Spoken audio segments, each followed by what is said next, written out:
ಲಕ್ಷ್ಮಿ ಪ್ರಾಪರ್ಟೀಸಿಂದ ನೋಡಿ, ಇದು 1 acre commercial NH touch land. ಆ ಕಾರ್ ಕಾಣ್ತೈತಲ್ಲ, ಅಲ್ಲಿಂದ ಇಲ್ಲಿ ಒಂದು 2 ಸೈಡ್ ರೋಡ್ ಇದೆ. ಇದು ಒಂದು ರೋಡ್,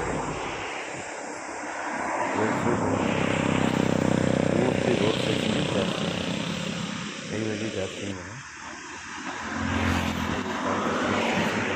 ಫೆನ್ಸಿಂಗಿಂದ ಪೂರ್ತಿ ರೋಡ್ವರೆಗೆ. ಇದು ಬಂದು ಈಸ್ಟ್ ಫೇಸಿಂಗ್ ಬರುತ್ತೆ. ಇಲ್ಲಿ ಫೇಸಿಂಗು ಪೂರ್ತಿ ಲ್ಯಾಂಡ್ ಐತಲ್ಲ, ಇದು 1 ಎಕರ್ ಸ್ಕ್ವೇರ್ ಆಗಿದೆ. ತುಂಬಾ ಚೆನ್ನಾಗಿದೆ. ಇದು ಕಮರ್ಷಿಯಲ್ ಆ್ಯಕ್ಟಿವಿಟೀಸು ಈ ಥರ ಏನಾದ್ರು ಮಾಡೋರಿಗೆ ಇದು ಯೂಸ್ ಆಗುತ್ತೆ. ಭಾಳ ಚೆನ್ನಾಗಿದೆ. ಜಸ್ಟ್ ಹೈವೇ ಟಚ್ ಆಗುತ್ತೆ. ಇದು ಚಾಮರಾಜನಗರ ಹತ್ತಿರ ಆಗುತ್ತೆ. ಇದು ಚಾಮರಾಜನಗರಕ್ಕೆ ನೋಡಿ, ಮೇನ್ ರೋಡು ಹೈವೇಗೆ ಕೇಳೋರಿಗೆ ಇದು ಚಿಕ್ಕದಾಗಿರೋ ಬಿಟ್ಟು ಅಲ್ಲಿ ಕಾರ್ ಕಟ್ತಿದ್ರೆ ಅಲ್ಲಿವರೆಗೆ ಫ್ರಂಟೇಜ್ ಬರುತ್ತೆ.